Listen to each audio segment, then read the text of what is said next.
Welcome to Live Daf, your online Daf Yomi Shir. Shalom and welcome back to today's Daf, which is Pesachim Yud Tes. We are on Ches Amud Beis, 8 lines from the bottom. Amalei Rav Ashi Rav Kahana. So he asked Rav Kahana like this. We said earlier that Rabbi Kiva holds that when the pasuk describes the food becoming tamei, he uses the word yitma instead of merely saying tamei, which indicates that it in itself will be mekabel tuma. Yitma can be read as yitamei, so the chulin which becomes tamei has become tamei because it fell into a oven which had touched a sheretz, or the sheretz was put into the airspace of the oven. Sheretz is an avatuma. The oven becomes a rishon l'tuma. Now the food lowered into the airspace of that oven, of that tanner, becomes a sheni l'tuma. The pasuk describes it as yitma, which is read yitamei. So the sheni l'tuma, will now transfer to a shlishi l'tuma. That was Rabbi Akiva's drasha. Gemara tells us that Rabbi Yossi apparently does not hold of Rabbi Akiva's drasha. He doesn't hold that a sheni can make a shlishi when it comes to chulin. If it's not truma or kachim, it can't make a shlishi. He doesn't have the drasha of yitma, yitamei.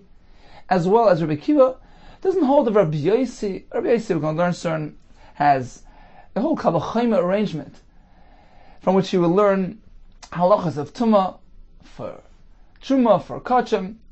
And the Gemara says apparently Rabbi Akiva doesn't hold of Rabbi Yossi, nor does Rabbi Yossi hold of Rabbi Akiva. It says, how do we know that? Amalei Rav Ashi Rav Kahana. It's pretty clear that Rabbi Yossi doesn't hold of Rabbi Akiva. Again, Rabbi Akiva says that when the pasuk speaks about something becoming tamei, chulin falling into the oven and becoming tamei, it says yitma, which can be read yitamei. So the sheni can make a shlishi. So if it touches something, it makes that into a shlishi l'tuma, even when it comes to chulin. Apparently, Rabbi Yossi lo yisrael Rabbi Akiva doesn't hold of that drasha. How do we know? The Sanya, Rabbi Yossi. Now, we know that chulin can be metame up until a certain point. Truma goes a step further. Kachim, a carbon, goes even a step further than that. So the point is that the tumas commensurate with your level of kedusha. So it corresponds to the level, to your level of importance, of significance. Chulin is the lowest. Then truma is a step ahead of chulin, and kachim is even a step beyond that. So basically, it says like this: how do I know that when it comes to kachim, it goes up until revi l'tuma? So we have the mace, who's avi avois, the grandfather. He touches something, and becomes an avatuma. He touches something, and becomes a rishon. Touches something else, a sheni, over to shlishi, over till a revi. How do I know that it can extend up until that point, even to a revi of tuma by kodesh? Menayin l'revi because of show pasul. Now the word pasul means that it is mekabel tuma, but can't transfer that tuma further. Tamei on the other hand means that it is tamei to the extent that it can actually transfer tuma further. Okay, so how do we know that even up to a revi b'kodesh is pasul? Says Rabbi Yossi, we can learn it from a kal v'chem. Vidinu. Now, as Rashi points out, it's actually a double kal v'chem arrangement. Rashi brings the Gemara in Soita that proves from a different kal v'chem that truma is going to be a step ahead of chulin. And the kal v'chem is, since we find tvul yom, a person who was tamei, was toivel in a mikvah, but hadn't yet experienced hair of shemesh, it's still before nightfall. So since we find that a tvul yom, which is a sheni l'tuma, is, although he's mutter when it comes to chulin, he's also when it comes to truma. So certainly a sheni l'tuma, which is possible by chulin, of course it can make a shlishi by truma. So truma is going to be a step ahead of chulin. So based on that kavachayma, learned in Marasoita, it will prove that truma is a step ahead. Chulin stops at sheni l'tuma, but if it's truma, then if that sheni touches something, that truma will become a shlishi l'tuma. So again, since we find that truma has an advantage over chulin when it comes to tvul yom is mutter by chulin, but also by truma. So we can prove from there that truma will actually be a step ahead. That since chulin goes up until sheni, truma will extend up until a shlishi. So now that we know that truma extends up until shlishi, we're going to add another kal v'chaim here. So it's a kal v'chomer based on a previous kal v'chomer. What's the second kal v'chomer? This is going to be learned from Mechusar Kippurim, which will prove to us that since when it comes to Truma, it goes up until a Shlishi, so Kachim, which is more Helig, more Kaddish than Truma, it will have another step of Tumah, up until Revi L'Tumah. Says the more Vidinu, we can conclude that with a kal v'chomer. Uma Mechusar Kippurim, since we find a person who's a Mechusar Kippurim hasn't yet brought his carbon. So there are various stages of Tahara of a person. When he's tummy, it needs to be toivel in a mikvah. At that point, he's a tful yom until he experiences Herav Shemesh, nightfall. Even after Herav Shemesh, if he's still before his carbon, he's called Mechusar Kippurim. So since we find Uma Mechusar Kippurim, since we find this fellow, this Mechusar Kippurim, Shem Mutter Betruma, although he's Mutter and Truma, there are no restrictions with respect to Truma. Still Pasal B'Kodesh or Asur B'Kodesh. He's also when it comes to Kachim, which from a pasuk. So since we find that Kachim is more severe, is more stringent than Truma with regards to a Mechusar Kippurim, so we learn from there Shlishi Shepasal B'Truma Ein Din Sheyasa B'Revi B'Kodesh. Certainly Shlishi, which when it comes to even Truma is considered Pasal. How do we know that? Because we just learned from the early kal v'chomer, from Tful Yom, that Truma has an advantage over Chulin. So since we find that Truma, even Truma, when it comes to Shlishi, is Pasal. Shlishi, Shepasal B'Truma, Ein Din, of course, certainly, Sheyasa Revi B'Kodesh. It can extend up until a Revi. When it comes to Kodesh, Kodesh will actually be a step ahead of Truma. So there's two kal v'chomers here. One is to prove that although Chulin only stops at Sheni L'Tumah, Truma goes a step further from a Sheni to a Shlishi.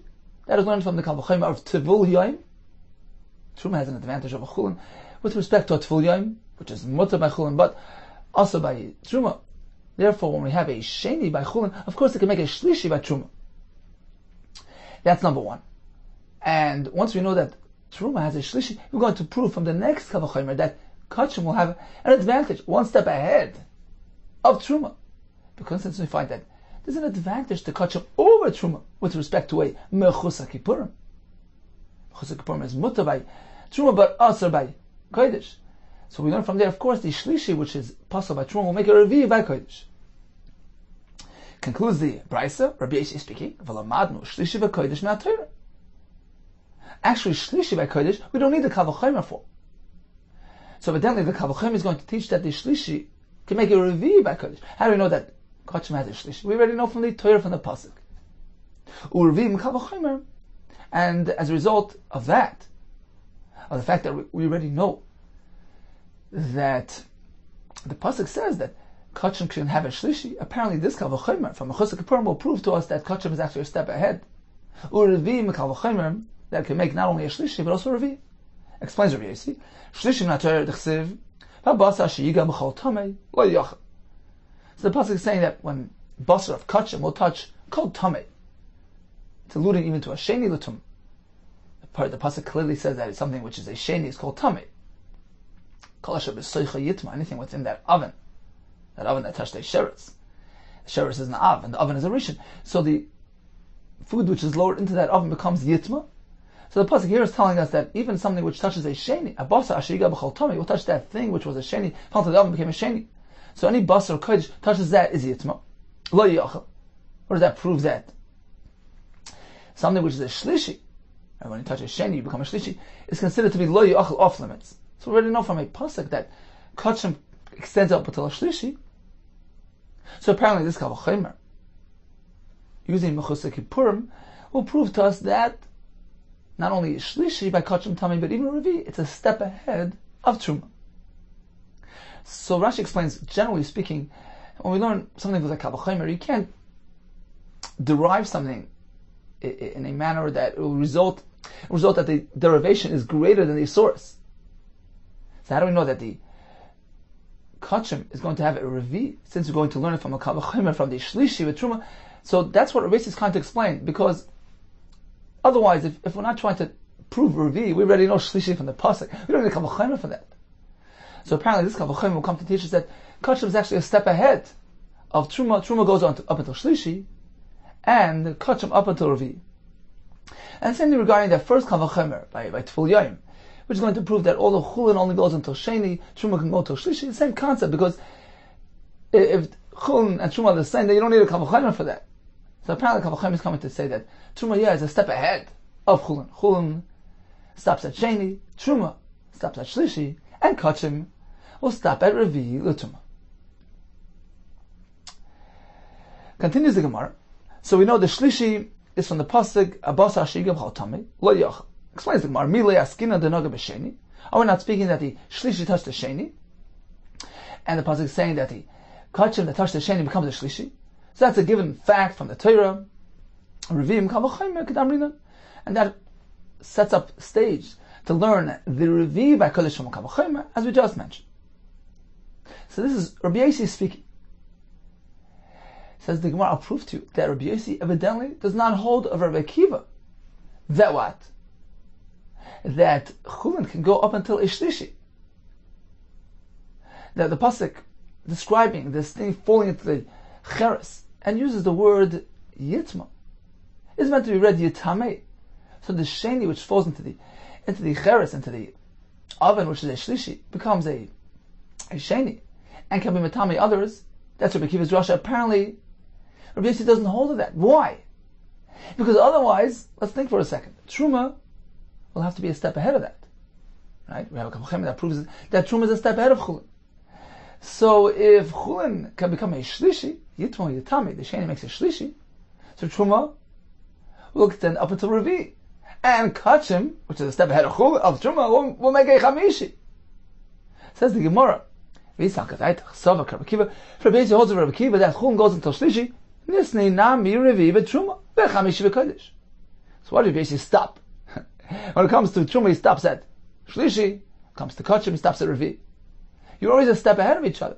If Chulin can go up until Shlishi, then Truma up until Revi, then Chamishi by Kodesh as well.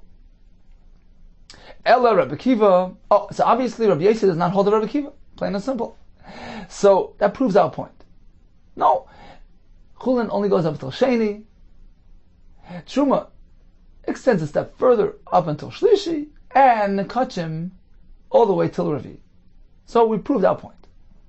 It says, Rabbi Akiva, but there's a second element to your statement. You said that Rabbi Akiva, who actually does hold that a Sheni L'chulin can make a Shlishi because Yitro means Yitami.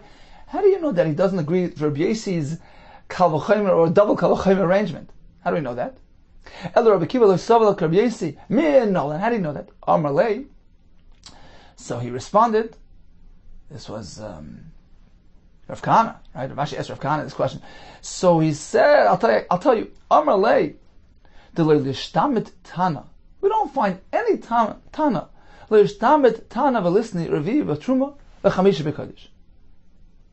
Very simple. We don't find ever that a tana makes reference to Truma going up until Revi and Kachim to Chamishi. V'neima Rabbi Akiva, and it would allow us to attribute that shita, that tana, to Rabbi Akiva's shita. If indeed Rabbi Akiva holds a Rabbi Yossi's Kal V'chomer arrangement, he would have to conclude that Truma goes up until Revi and Kachim to Chamishi. We simply don't find such a phenomenon. We don't find a tana making reference to such a concept. That proves that apparently Rabbi Akiva does not hold Rabbi Yossi's arrangement of these Kal V'chomers, and that's why he can't come to such a conclusion that Truma is a step ahead of the Chulin, and we'll go to Revi and Kachim to Chamishi. Says the Gemara, V'anan ahachi neikav v'nismech. So he responded, well, just because we haven't found such a Tana, anan us ahachi, on this concept, on this conclusion, neikav v'nismech, are we going to get up and rely on that? Meaning, perhaps there is a shita that holds that, that Truma goes until Revi and Kachim to Chamishi, and that shita is Rabbi Akiva. So how do we know that Rabbi Akiva? How do we know with certainty that Rabbi Akiva doesn't hold of this concept? Says the Gemara, Nafak Rav Ashi. So Rav Ashi went out and he did the work. V'yitem Rav Kahana. Some say it was actually Rav Kahana did the work. Dok va'ashkach. So Nafak, he went out, Dok va'ashkach, he investigated, and he indeed found a clear Mishnah that Rabbi Akiva holds that Truma goes until Revi, till Shlishi, and Kachim till Revi, and no further than that. Hadas Nan, There's a Mishnah in Chagiga, this nan. Hakli mitzaref es masha b'soichoi l'kodesh. So the Mishnah here says that if you have several things in one kli, the kli combines it together. So if a person who's tamei touches one thing, everything in the kli is tamei. Even if you have 100 pieces of coal, everything is tamei. Because it's designated for the kodesh, for the Beis and the Mizbeach. So it has that advantage that the kli is mitzaref everything. But now when it comes to truma related materials, it doesn't have this stringency that the kli is mitzaref and makes them all into one entity. The Mishnah continues. It's actually also a Mishnah in Idios. So the Mishnah continues. V'ravi b'kodesh pasel, ashlisha b'truma. Okay, so when it comes to kodesh, it goes up until Ravi. V'ravi b'kodesh pasel. V'ashlisha b'truma. However, when it comes to truma, it stops by shlishi. So the Mishnah clearly sets the limit of truma until shlishi and kachim until Ravi. No further than that. Who's the author? Who's the man, the Amar of this Mishnah? Guess who it is? May do say, Shel Rabbi Akiva, Nishnis Mishnazu. This Mishnah is actually one of the ediyos, one of the testimonies of Rabbi Akiva. He's the author of this Mishnah, this nan. Hoisiv Rabbi Akiva. Rabbi Akiva added. The first part of the Mishnah speaks about the Efer Paraduma, which will be Makabal Tuma, with the Rabbanan, because we know that something can only become a Tuma if it's a Kli or Roy Lachila.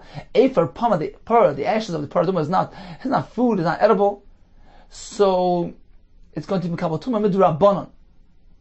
So as Taisus points out, that although Minatir is something which is designated for the Mizbeach, will be Mekabel Tuma, despite the fact that it's inedible, due to its high esteem, but not Efer Paraduma, which is not designated for the Mizbeach.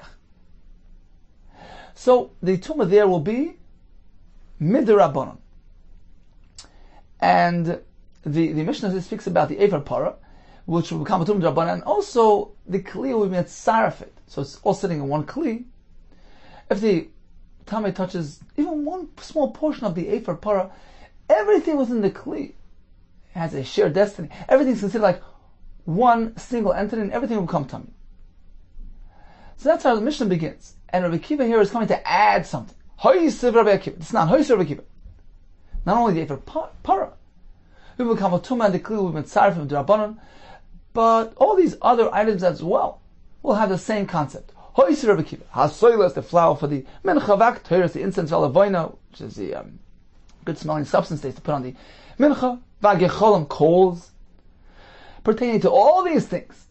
Shim Naga Tful Yom Meksasan, Pasales Kulan.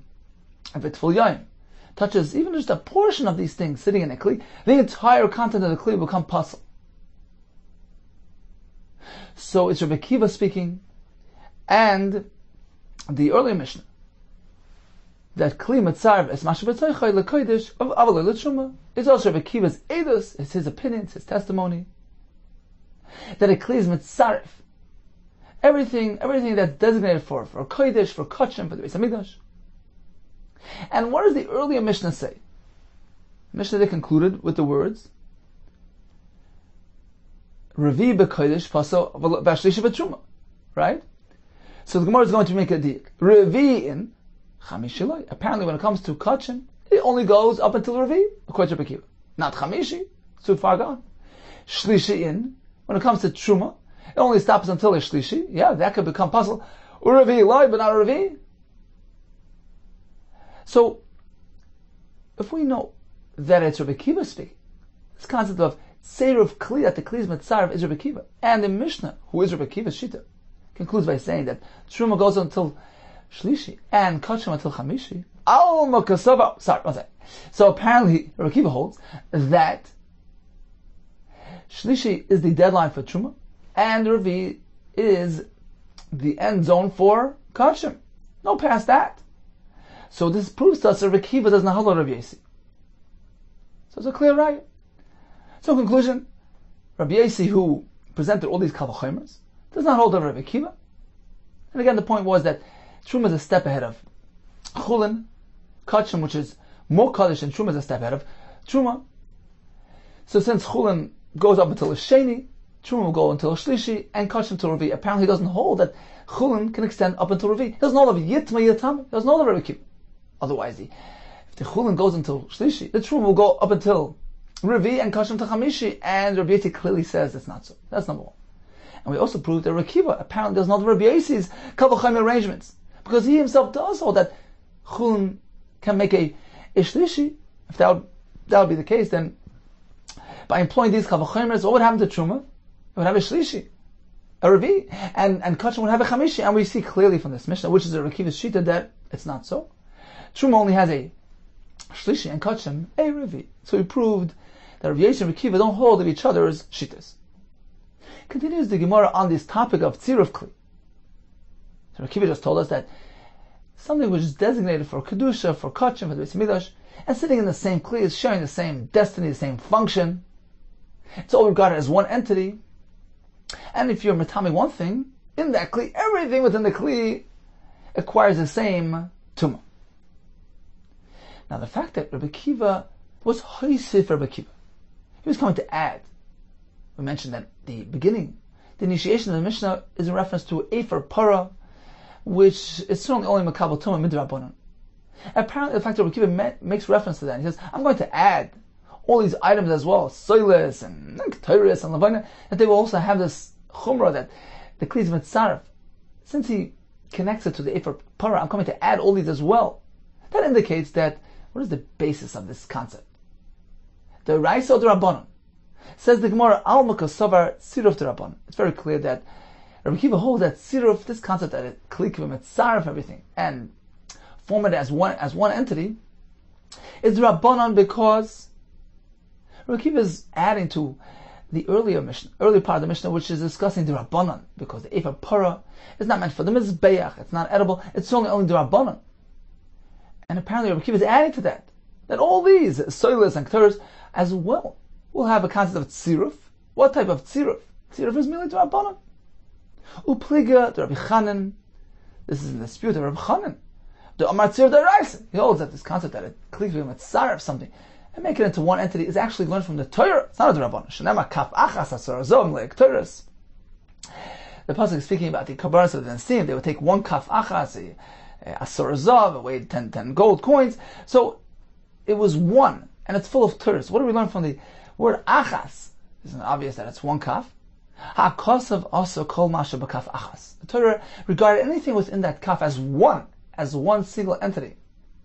It has one shared destiny, one function that it's designated for.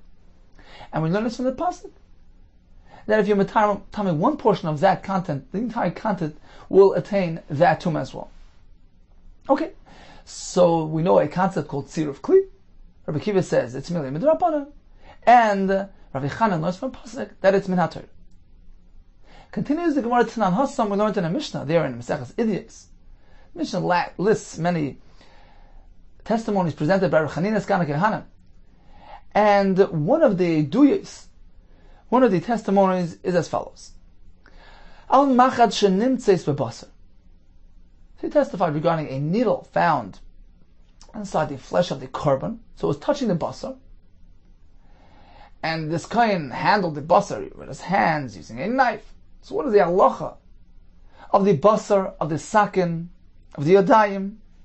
I think more soon we'll explain exactly what type of machat it is and why was it a tamei. So the halacha was sakin v'yadayim tahiros. The sakin, the knife that he was handling, and his hands are tar. Basar tamei, the basar itself, which is actually touching the machat, is tamei. So perish if you find the machat sitting in the waist of the animal, in which case you don't even know if it touched the basar. Hakol tar, everything is tar, hands, knife, and basar. The Gemara soon will elaborate on the pshat of this Mishnah, but first says Rabbi Akiva like this: Amar Rabbi Akiva, Zachinu, we are fortunate, she'ein tumas yadayim b'mikdash. That although generally speaking, Chachamim applied a tumah to stam yadayim, even just plain hands, if they're unwashed, they're considered to be tamei, like a sheni l'tumah. We were zeicha Rashi on top says, Zechus v'toiva v'revach v'takana hilanu.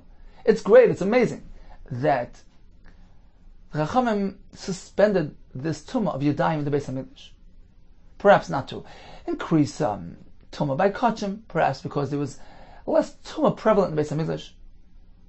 So, in any case, we see from this Mishnah very clearly, his hands are tar. This indicates that there's no tumas Yadayim in the Beis HaMikdash. Says the Gemara, V'neima, shein tumas Yadayim v'kelim b'mikdash. We know that there were actually 18 things, 18 different gzeros. The Chacham were geyser, things that when Torah really tar, but the Chachamim applied a tumah to them, gave them a din shein tumah. One of them is Yadayim, as we just mentioned, also kelim. So if a kli touches even a mashke which is a rishon tumah, which shouldn't have the ability to metame kli, but we're concerned about perhaps the liquids of a zava that can be metame kli, so the kli which touch the mashke will become tameh. So why doesn't Rabbi Akiva make reference to kelim as well? Because in our case, not only are the kohen's hands tar, but the sakan, the kli, is also tar. So why doesn't Rabbi Akiva bundle it together? Look, we were zoiche that hands and kelim in the Beis HaMikdash are tar. V'neima she'en tumas yadayim v'kelim b'mikdash. Why doesn't he make reference to kli as well?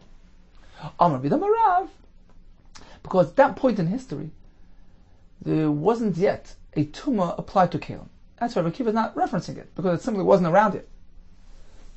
Amar b'damarav, v'tema, some say it was Rabbi Yosef Chanina, yadayim koidem, gzeiras kelim nishna. So the tumah the Rabban applied to yadayim preceded, was koidem, the gzeira of kelim, and therefore Rabbi Akiva, since at that point in history there was no gzeiras kelim, he doesn't refer to it.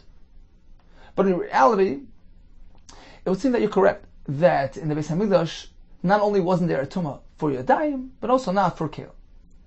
Rabbi, how can you say that? Both the tumah applied to hands and to kelim were established on that very day. Which day? The day that they went up to the aliyah of Hananiah ben Chizkiah ben Goren, it's brought in Gemara Shabbos, and on that day they established 18 gzeros. So Yadayim and kelim were both on that same day. Isnan ha-sefer, v'yodayim, v'atful yoim, v'oichlin, v'akelim, v'shnitmu, v'mashkin. All these different types of tumah were enacted. Those gzeros were enacted on that day. So a sefer, Rashi says, is because they used to hide the truma there, and mice used to come damage the sfarim. So they didn't want the sefer to be a hiding place for truma. They applied a tumah to it. Yadayim is unwashed hands. A tful yoim person was toivel without erev shemesh, or oichlin and kelim shnitmu mashkin. As we mentioned, if mashkin touch oichel or kli, they become tamei asheni l'tumah. With regards to truma, if they touch truma, it becomes pasul. So, if both Yadayim and kelim were established on that same very day, so why does Rabbi Akiva only mention Yadayim was zoicha that Yadayim are not tamei in the Beis HaMikdash? What about kelim? Elam Arava, very simple. You know why he's ignoring kelim? Because there's no basis for tumas kelim here. Hanach tumas sakan. Leave tumas sakan alone. There's no reason in this case for these sakan to become tamei to begin with. Even if this sakin, this knife, would be non-kachim, just plain chulin, there would be no reason for the sakin to become tamei. Why? Because it didn't touch anything that can be tamei the sakin. Hi sakin the nagav mai. What did this knife touch? Ilam nagav basar. Is it because it touched the basar here? The basar, which is tamei due to the needle found inside. Well, basar doesn't have the ability to be metame kli. We learned this the other day. Food can't be metame kli. So that's out. Okay, is it because it touched the needle itself? A kli which is not an avatuma can't be metame another kli. So that's why Rabbi Akiva didn't discuss the kli which is tar, because there's nothing unique about the sakin over here not being tamei. It's not because it's in the Beis HaMikdash. There simply wouldn't be reason or basis to be tamei the sakin even if it was chulin. It didn't touch mashkin which are tamei, which can be tamei the kli by chulin. There was no mashkin here. Either it touched the basar, which is tummy, or the machat, which is tummy, both, which can't be matame the sakin. Okay. That's why Rabbi Kiva referred to the yadayim in specific, because just plain unwashed hands have tumah in a different context. So we're lucky, we're fortunate that in the Eisa Midrash we don't have that tumah. But when it comes to the kli, there was no tumah to be matame the kli in this case. That's why Rabbi Kiva doesn't make reference to it. Let's get back to the Mishnah. We found a machat, a needle in basar. The basar is tumah, but not his hands or the sakin. Now, what type of needle was it? Why was it tummy? Hi machat ma'avidte. What type of machat are we speaking about? In a masafik machat, we're speaking about a undefined machat, something with unknown origins. We don't know whether it was coming from a person who was tummy or tar, safik machat, and perhaps that would be basis to be matame the machat. Says the Gemara, but that halacha, that something which is suffik is regarded as tamei, but the Rabbanan were concerned perhaps it was tamei, and they applied a tumah to a suffik kli, something which you don't know where it came from. But that doesn't apply in the Beis HaMikdash. Even in Yerushalayim doesn't apply. For Itmar, haven't we learned? Rabbi Lazar, Rabbi Yosef Chanina. So both these Amoraim, each one said one statement. Chadamar, one of them said, Lo gazru al safek haroikin Yerushalayim. Although generally, if we find roik, saliva, sitting around, we don't know where it came from. Perhaps it's from a zav, in which case the roik is an avatuma. So safek haroikin were not tamin Yerushalayim. Farshon explained, due to the small number of tmeim that were there, we find roik in the street. We don't have to worry about it and be concerned that perhaps it's tummy. So that's one aspect. And one of them, these Amoraim said, well, likewise, we didn't have a gzeira on safek kelim in Yerushalayim. So you find a kli sitting in the street of unknown origin, you don't know where it came from. Whether it's tummy or tar, there was no gzeira on safek kelim. So, of course, the machat in the Beis HaMikdash will be tar. If it's only a safek, there will be no basis for tumah. So Gemara gives us two options. Amar v'damarav. Kigoin she'avdelei machat tomei meis. Ve'ikir b'basar. What happened was that a person, he knew that this machat belongs to a tomei meis. Tomei meis is a person who touched a meis, makes him an avatuma, and he owned this needle, which in turn became an avatuma because it's metal. When metal touches something which is related to tumas meis, it acquires the tumah of the origin, of the source. So this person was an avatuma who touched his machat. That machat now became a avatuma. So of the loy machat meis, a person had a machat which belonged to a meis, which is an avatuma, and it got lost. He misplaced it, and then he discovered it where? Vikir b'basa. He found it in the basa. So we know that this machat is certainly an avatuma. It's not a suffix. It's not an uncertainty. That explains why the basar is tameh. Now the Gemara will ask us, if the machat is avatuma, it can be tameh the person and the sakin as well. Why do they remain tar? The Gemara will discuss it. That's option A. We're speaking about a machat which was certainly a tameh meis, and certainly an avatuma. Rabbi Yisrael, Rabbi and Amar, no, we're speaking about suffix kelim. We don't know where this needle came from. But we're not speaking about a suffix in Yerushalayim, although we're in the Beis HaMikdash. You know how? Kigoin, for instance, she'oisa para chasuma. This para that contains the machat was muzzled. Chasuma uba'a michutz Yerushalayim, was muzzled, coming from outside Yerushalayim. In which case, you know that it must have swallowed the needle outside Yerushalayim. So it's a suffix kli from outside Yerushalayim, in which case we have to suspect that it's tamei. We have to attribute a tumah of a rishon tumah to this machat, and that's how it's matamei the basa, but not his hands or the kli, which cannot be makabel tumah from a machat which is merely a rishon tumah. Let's see Rashi inside. So we have narrow lines of Rashi right before they widen, about 10 lines before they widen. Rashi begins with the word machat. Machat shel tmei meis. So this was the first option. We're speaking about a machat which belonged to a person who was a tmei meis. Shu avatuma. The person who touched a meis is avatuma. and the needle as well. The cherev kachalo. We learned this earlier. The sword has the same din as the dead person, and also becomes an avatum, meaning anything associated with metal and tumas meis creates this combination that the receiver, the metal which is receiving the tumah from these swords, acquires the same din as the swords, the same tumah. In this case, since it belongs to a person who's a tmei meis, avatumah, the machar as well, which touched the avatumah, will become an avatumah. If that's the case, then why the person's hands tar? Look at me, the person will ask, Amaya sakin, vayodayim tahirin. Av guvish al kain tamu. Even the body of the kain should become tummy because it touched an av. B'tzarech tvila. It needs to be toivel, v'erev shemesh. D'oraisa. In any case, that's the first option of the Gemara. We're speaking about a machad, which was a tmei meis, avatumah, and that's how it's metamed the basa. Continues Rashi. Option B is Rabbi Yisrael Abban Amar Lo'ilam Safek Machad. Not speaking about a needle, which case you know what's going on with it. It's merely a suffix. We don't know. It's undefined. Now, although these suffix kelim were not talking Yerushalayim, we're not speaking about a kli of Yerushalayim. Kigon shoyis parach hasuma ba michutz Yerushalayim. The vaday ma'al asa, it certainly arrived from outside Yerushalayim.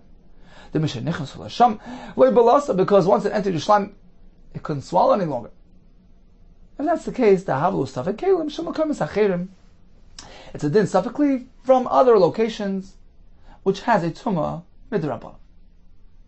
So, what type of machad are we speaking about? Either we're speaking about a machad which is certainly an avatumah, or merely a rishon tumah because it's a suffix kelim. Continues the Gemara. Gufas, we just learned, Rabbi Lezer, Rabbi Yisrael Chanina. They both said each one statement.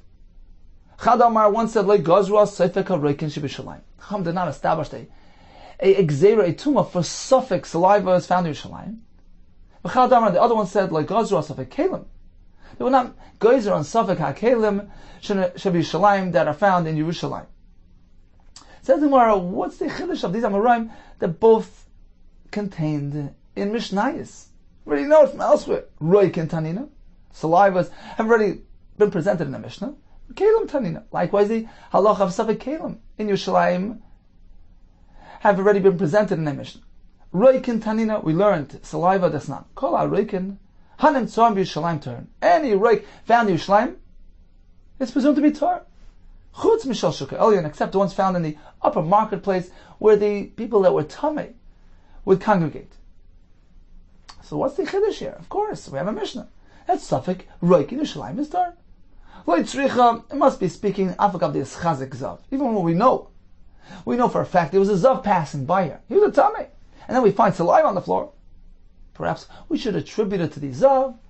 Says the Gemara, no, this is the chiddush of the Amayra here. No, even in this case, we don't apply a tumah to the reik. So that explains that. Now, what about the kelim tanina? Why do we have to learn that the suffix kelim Yerushalayim atar? We already know that from Mishnah. The snan kol kelim hanem mitzvah b'Yerushalayim. Any kli found in Yerushalayim, derech yurida lebeis hatfila tmein. So on the way to the mikveh, there will be two ways. Two ways to access the mikveh.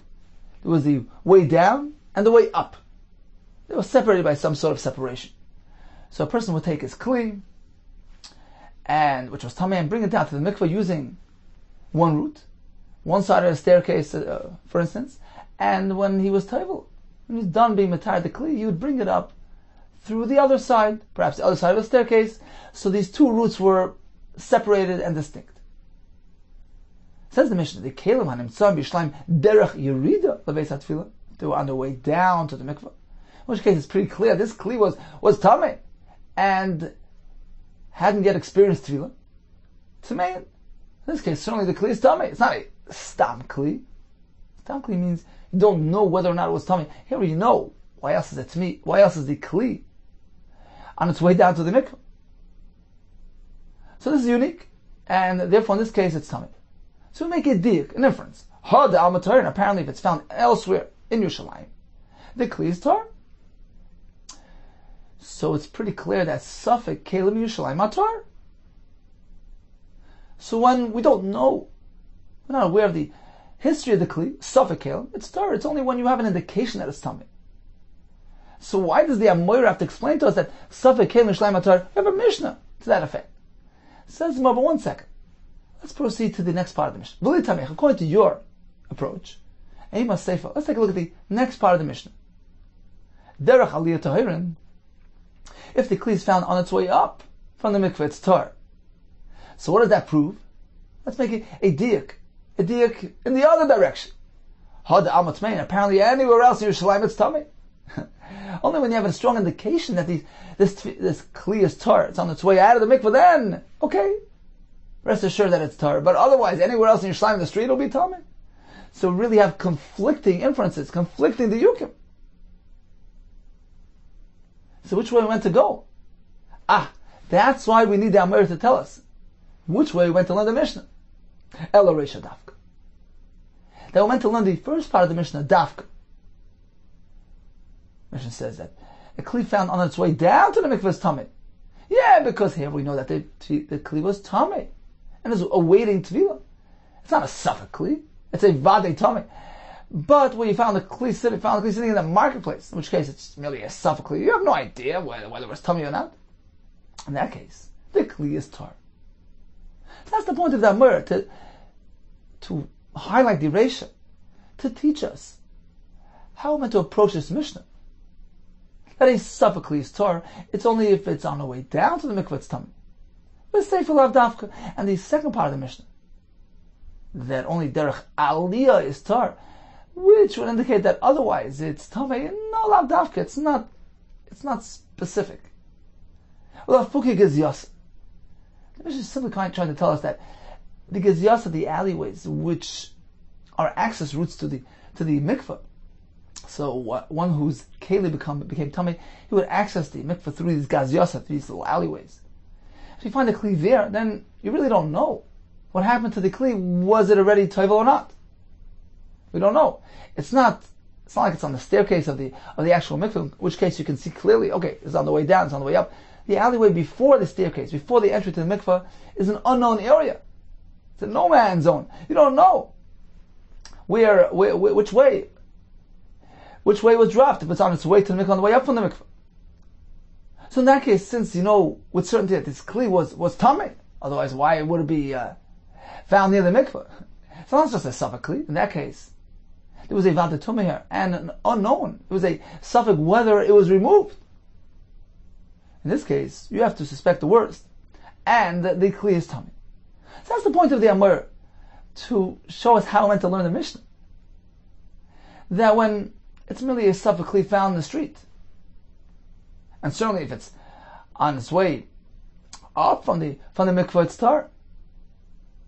So even if it's found in the street, in which case it's a safek, you don't know what happened to it. You have no basis for tumah here. And safek kelim yishlayim atar. However, if we know with certainty that there was a tumah here, then it's entirely different halacha. So if it's on the way down to the mikveh, then it's tumah. It's not just a safek kli. You know there was tumah here. It's on the way up. Then you know there was tahara done and it's tar. But if it's sitting in the gazyasa, these alleyways, which are no man's land, we don't know. If it was dropped on the way to the mikveh, on the way up from the mikveh, in this case it's tumah as well, because it's not a safek kli. It's a vadei tumah. We know that there was tumah here, and we don't know if the tumah was removed. Okay, so we had two Amoraim. One said that the safek roik in Yerushalayim is tar, although we have a Mishnah to this effect, but he was coming to teach us that even in a case where you have a zav roaming around here, we don't have to attribute the roik to the zav. And the second Amor spoke about safek kelim in Yerushalayim tar. What was his chiddush? He was coming to show us how to learn the Mishnah. That a safek kli is tar, but when we find them in a alleyway near the mikveh, in which case you don't know if it was dropped on the way to or from the mikveh, in this case it will be tummy. And he's coming to show us pshat in the Mishnah, that the Reisha is dafka. And when the Reisha says that on the way down is tummy, it's only because it's on the way down, because you know that this kli had experienced tumah before.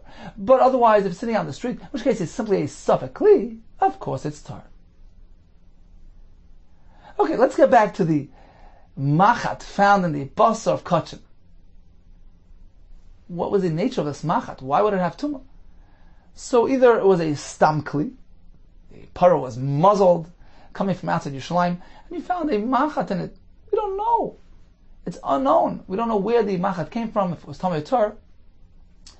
So the machat has a din of a safek kli, which is considered rishon l'tumah, and that's why it's metame the basar, but not the kohen's hands or his kli, because a rishon can't be metame them. So that's understood. But we had another option, which was Rav, that this machat was actually an avatum. Says the Gemara, if this machat belonged to a person who was an avatum, in which case the metal machat, metal needle, acquires that tumah and is an avatum, then why is only the basar tummy? Why isn't the kohen's hands tummy and the sakin which touch that machat, which is an avatum? Says the Gemara, Rav de Omar, machat tmeimes. Vikiru basar. This fellow lost, misplaced a machat which belonged to a tmeimes, and he discovered in this basar. Why is the tumah limited to the basar? Given the Marmar, since we learned bechalal cherev. Why did the pasuk mention how the person was killed with a cherev? It's coming to teach us something. Cherev harihu kechalal. That the cherev, which is the metal utensil, has the same tumah as the source. So the machat which touched an avatumah, this person who is a tmeimes, it in itself is a avatumah as well. Oh, the mekalim nami l'tami. A person in the kli should become tamei as well. Amar Rav Ashi. Zois Meres. Apparently, we learn from here, Azora Rishus Harabmi, that Azora, since it's a publicly accessed area, it's not a hidden area, it's a Rishus Harabmi, with respect to Tumah. And since over here, we don't know whether the person or the sakin touched the machat, it's a Safek Tumah. A Safek Tumah that occurred where? Vahavale Safek Tumah B'Rishus Harabmi. V'chol safek tumah b'shus rabim. What is the halacha of a safek tumah that occurs in shus rabim? Sveika tar. The conclusion is that it's tar. Rashi explains that we learn from Soita, the Isha who secluded herself with a strange man, and they went into a makam ha-seiser. So since they went to a secluded area, a place which was out of view, the Torah regards her as being tameh because a safek tumah that occurred in a place which is restricted access, out of public view. The halacha is the suffix tummy, but we learn from there that if it's in a public area, a publicly accessed area, a rishus harab, then a suffix which takes place there is tar. So over here, since the machat, although the machat was tummy, but since the hands and the sakin are unknown, there's a suffix whether they touch the machat, and it's sitting in the azora, the Beis Hamikdash, which is a public area, the suffix is tar. So only a basar is tummy because the machat is sitting in the basar.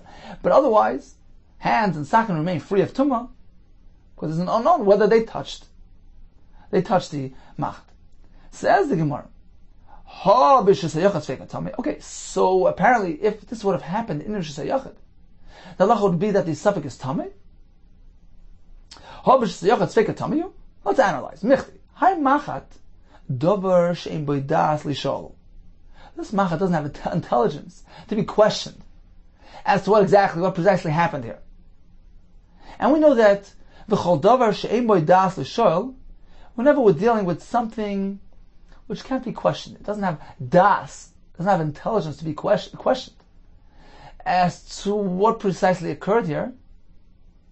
In that case, ben mishas rabim, ben mishas hayochat sveika tor. Wherever that suffix takes place, whether Ram or Shayach, it's tar. Why? Because once again, let's go back to the source. Soita. This Isha has intelligence. She can be asked, what exactly took place there? So, we apply this formula elsewhere. Just as in the source, by Soita, we're speaking about an Isha who's Yishla Das Lisho, she has intelligence, because she can be asked and questioned as to what exactly happened. So only when the recipient of the Tumah has this Das, and can be questioned, only then do we say, well, if the suffix tumah occurred in Rishus Yachid, it is tumah. So ignorance is bliss. If there's no das, there's no tumah, even in Rishus Yachid. So here as well, the machat situation here, creating the entire suffix. We don't know if the sakin touched the machat. This sakin here is a recipient of tumah. The alleged recipient of the tumah is something which you can't question, has no das l'shoel. So why dafka? Because it's just a rabbim, do we say sveika tar? But if it would be in Rishus Yachid, it would be tummy. No, even in Rishus Yachid, there would be no tumah to the sakin because it has no intelligence. Says the Gemara, okay, you're right. The sakin doesn't have das, but the person handling the sakin does, and he makes up for the absence of intelligence in the sakin. Because there's a suffix tumah which was generated by a person who's handling the sakin. Whenever we have a suffix tumah which occurred through a person, the question has to be posed to Bezdin. We have to go ask the Chacham, what is Allah here? Even if the Kli, let's say in this case, the sakin will be sitting on the ground and the person's handling the sherets. So here the person isn't even handling the Kli for which you have the suffix. The recipient of the tumah is handling the matameh, the sherets. Even in that case, since the person is involved, kedavar sheyesh boy das l'shol.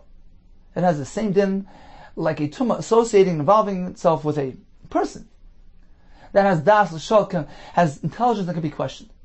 So although the items themselves are not intelligent, but since there's a person involved, whether we're speaking in a case where the sherets, the matameh, is being handled by a person, and the kli which allegedly received the tumah is sitting on the floor. So even in that case, and certainly in our case, where you have the machat sitting there and the person's holding on to the sakin, which is the recipient, alleged recipient of the tumah, in this case, since the person's involved, it is considered the yesh v'das l'shol, and if it would be in Rosh Yachid, it would be sveikei tamei. So it's only because in the public area, in the Azara, that we say suffix is tar, and that explains why the person and the sakin remain tar. Okay, so getting back to that Mishnah, we found a machat and basar. What type of machat? Two approaches. Either a stam kelim, we don't know, it's unknown where it came from. So the Chacham applied a gzera there because we're speaking about a machat which came from outside Yerushalayim. And although in Yerushalayim suffix is tar, but something which from outside is tummy. So the basar, which is touching the machat, becomes tummy because the machat has din of a rishon tumah, but the hands and the sakin of the kohen cannot be makabel tumah from a rishon. According to the other approach that the machat was actually an avat tumah, that explains why the basar is tummy, but the hands and the sakin of the kohen, in which case we don't know whether they touch the machat, has a din of suffix tumah. Where? In Rosh Hashanah and Sveikei Tor. Okay, time for a brief chazar of today's daf. We began proving that although Rabbi Kiva holds that a sheni can make a shlishi when it comes to chulin, now Rabbi Yossi, who learns from a double kavachayim arrangement that truma is always a step ahead of chulin, and kachim a step ahead of truma, apparently can't hold like Rabbi Kiva that chulin goes up until shlishi l'tumah, because in that case truma will go up until revi, and kachim till chamishim. We don't find that Rabbi Yossi holds that shita. He actually holds that truma stops at shlishi and kachim by revi. And likewise, Rabbi Kiva doesn't hold Rabbi Yossi because, as we prove from Mishnah, that Rabbi Kiva likewise holds that truma stops at shlishi and kachim by revi. So apparently, they don't hold of each other's opinion. We learned that a kli can be mitzaref, anything within it, all its content are regarded as one entity, and if we're metam even a portion of it, everything becomes tameh. According to Rabbi Kiva, it's only midrabanan. According to Rabbi Chanan, it's min haTorah. We learned that the gzera, that stam yadayim, unwashed hands, are tameh, and likewise that mashkan can be metameh kelim. Those things don't apply in the Beis Hamikdash. We learned that stam roikin or stam kelim in Yerushalayim are tahor, and we learned that when we find a machat in a basar of a kachim, the basar is tummy, but not the kohen's hands or the sakin which he's using. One approach was that the machad was stam kli of unknown origins, in which case midrabanan has a din of a rishon, so can be mitami the basar, but otherwise the hands and the keli remain tar. Or according to Rav, was speaking about a machad which is actually an avatuma.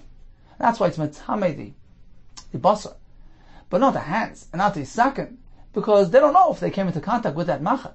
It's a suffix tumah.